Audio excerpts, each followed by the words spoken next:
이거 왜 하자고 하는 거예요? 이게 처음 이제 기본소득 이걸 우리나라에서 주장하시는 분들은 대부분 이제 진보 성향 쪽 분들이 많이 주장을 하시잖아. 네. 근데 그 첫 출발은 진보와는 달리 극보수, 네. 극우적 성향에서 출발을 했어요.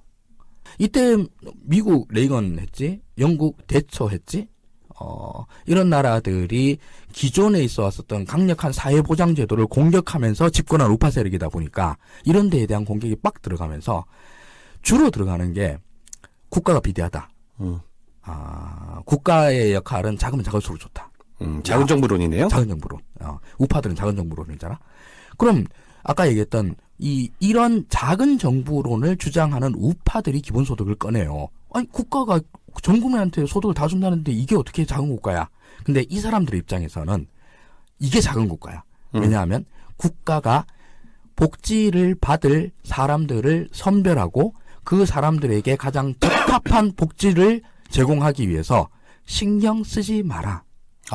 그거 하는데 돈 들이지 마라.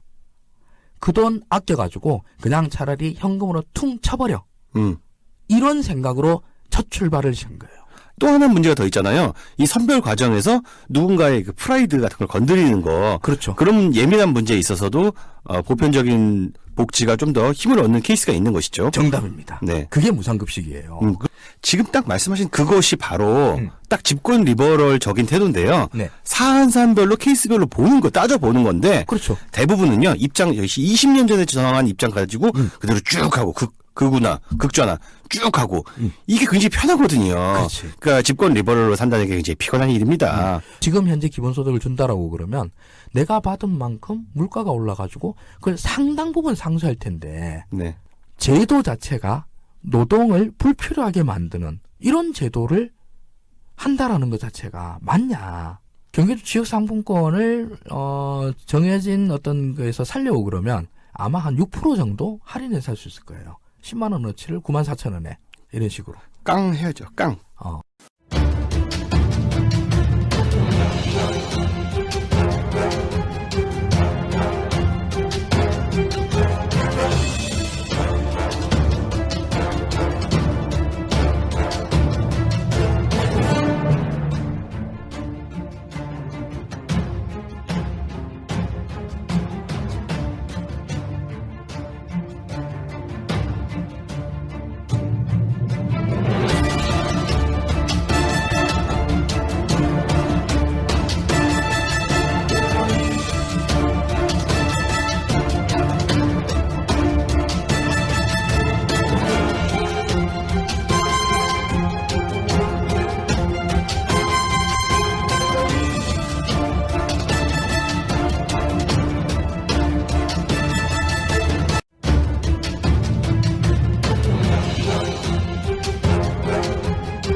지역화폐 발행의 역효과, 보조금 지출만 연 9천억이라잖아.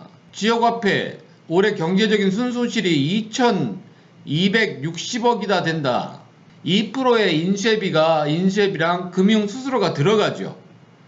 그 2%가요. 경제적 순손실이 지금 한 해 2,260억이라고 하는 어마어마한 경제적 순손실이 있는데 시작부터 누가 먹는 구조가라는 거죠. 뭐 지역화폐를 싸게 팔아서 현금화하는 일명 현금 깡에 대한 단속 비용. 지역화폐의 문제점을 갖다가 이분들의 제안을 통해서 아낄 수 있으면 국민 연세를 엄청 아낄 수 있는 거잖아요. 또 자기 마음에 안 들어서 엄중 문책이라니 그럼 누가 그 연구를 하고. 저는 이재명 지사 얘기를 그대로 다 돌려주고 싶은데요. 문재인 대통령의 정책이라는 이유만으로 혹은 이낙연 당대표의 정책이라는 이유만으로 계속해서 근거 없이 지금 반대하고 있는 게 바로 통신비 지원 정책이라든가 네. 맞춤형 지원 같은 것들. 본인이 지금 그거 하고 있는 일이에요. 그리고 연구기관이면 연구기관답게 정부 정책을 지원해라. 아니 지자체장이면 지자체장답게요. 중앙정부에 좀 협조를 좀 하십시오. 네. 중앙정부 하는 일을 다 딴지 걸면서 무슨 국민혈세, 지역화폐로 국민혈세 많이 썼잖아요. 그리고 경기도정 광고하느라고 홍보하느라고 돈 많이 썼잖아요.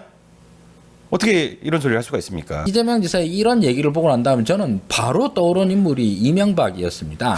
이명박이 이제 사대강 한다 그랬으니까 이게 대운하랑 똑같다라고 하는 걸 그 건설연구원에 계시던 김희태 연구원께서 네. 다음 아고라에다가 양심선언을 올리십니다.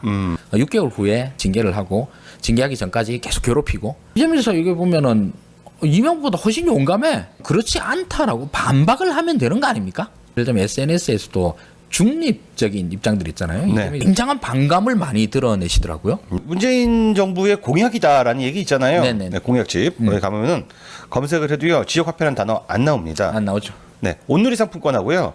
근데 온누리 상품권은 뭐냐면 전국 어디서나 유니버셜하게 쓰는 거예요. 맞아요. 나는 사실 문재인 정부의 공약을 철저히 이행하는 거야 라고 이렇게 늘 언프를 하시는데요. 공약집에서 이런 식으로 지역 화폐를 갖다가 막 몇 조씩 갖다 쏟아붓자라는 얘기 안 나옵니다. 오늘도 어쨌든 이 사각지대에서 고통받고 있는 소상공인들과 자영업자와 일용직 노동자들을 위해서 저는 무엇을 하시겠는지를 여쭙고 싶습니다. 자, 의원님, 그 소상공인에 대한 그 깊은 애정에 충분히 이해하겠는데요. 예. 그러면 그 사람들을 뺀 나머지는 또 어떻게 할 겁니까? 그들만 어렵습니까? 자, 재난의 고통은 약자에게 더욱 큽니다. 국가는, 권력은 더욱 약하고 힘든 사람들에게 먼저 손을 내미는 것이 정치고 연대고 공정입니다. 다른 사람들도 힘들지요. 저 월급쟁이입니다. 힘들지만 참을 수 있습니다. 하지만 지금 이 순간에 내가 받는 10만 원보다도 이 사람들이 재산세와 소득세와 전기료를 내지 못해서 고통받는 게 먼저라면 양보할 수 있습니다. 그게 연대고 공정이죠.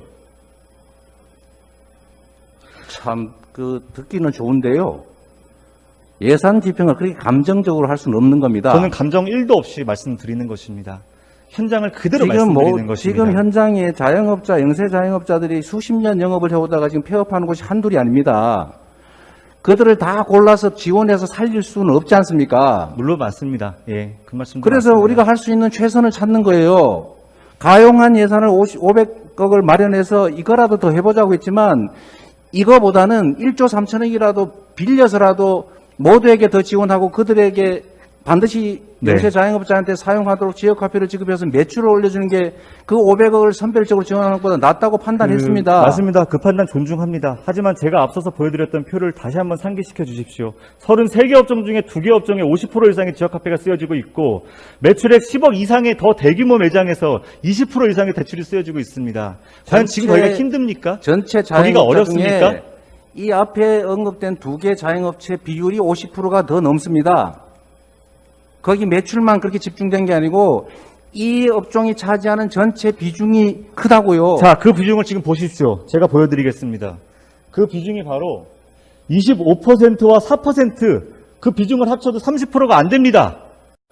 그런데 이 비중의 50% 이상의 지금 결제가 되어지고 있다는 숫자가 것입니다. 그렇지 규모를 따져보십시오. 제가 어제 기존의- 인터뷰했던 한 분은 기존의 이렇게 얘기를 하십니다. 의원님, 이거를 이런 식으로 그 숫자를 가지고 그래프로 만들지 말고 이 업종들이 원래 가지고 있던 매출 비용을 따져보세요. 매출 비중을. 이미 이들이 매출이 차지하고 충분히 있는 일어나고 비중을 있고 더군다나 배달업이 성행하면서 더더욱이나 매출이 거의 줄지 않았던 이 업종들은 살만합니다.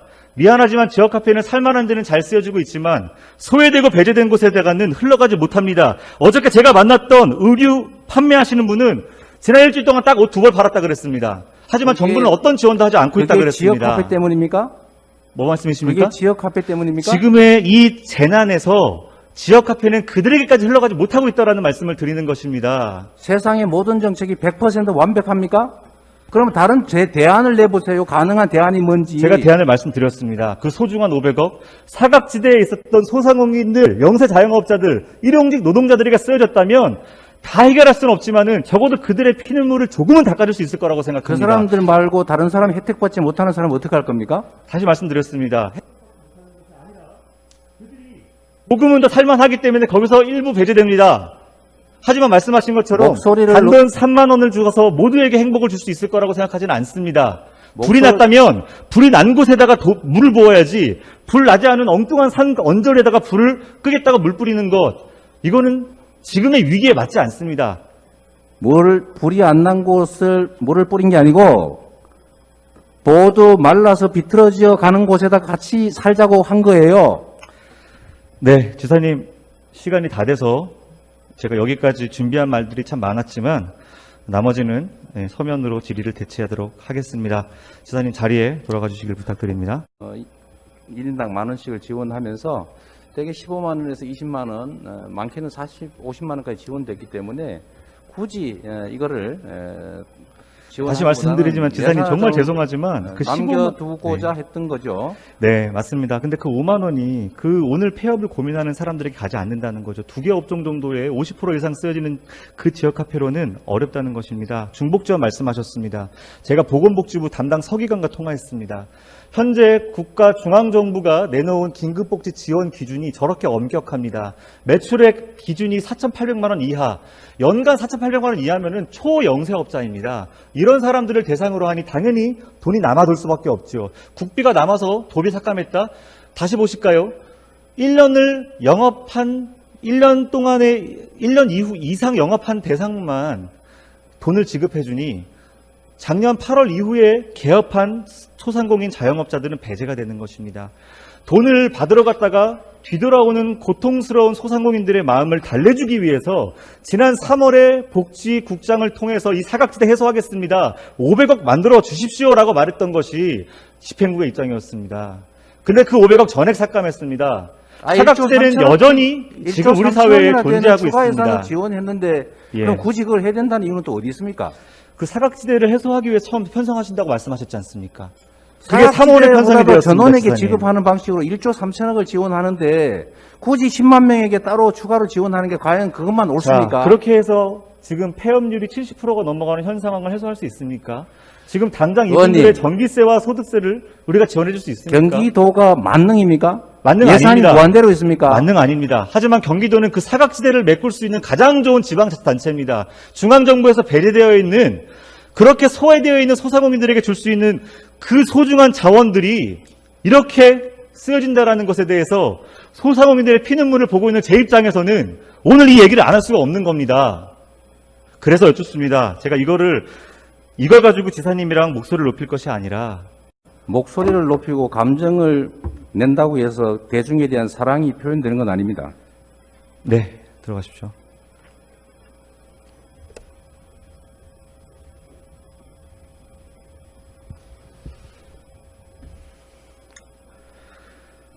불한빈 환불균, 정치는 가나보다 공정하지 않음을 더 걱정해야 됩니다.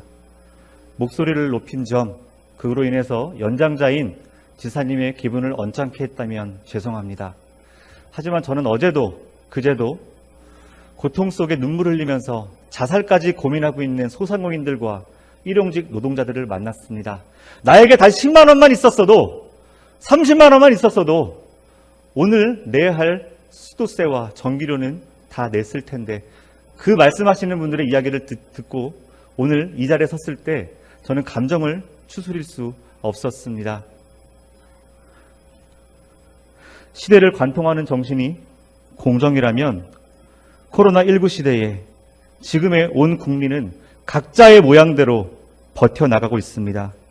하지만 누군가는 버틸만 해서 버티는 분들도 있지요.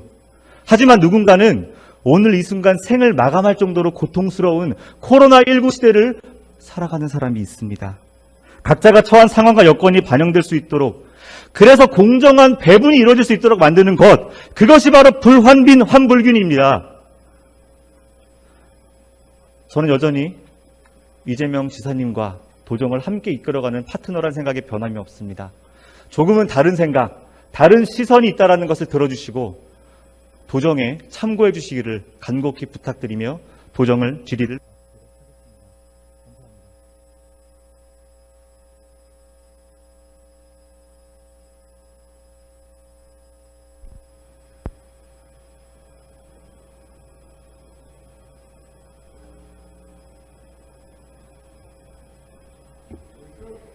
신정현 의원님 수고하셨습니다.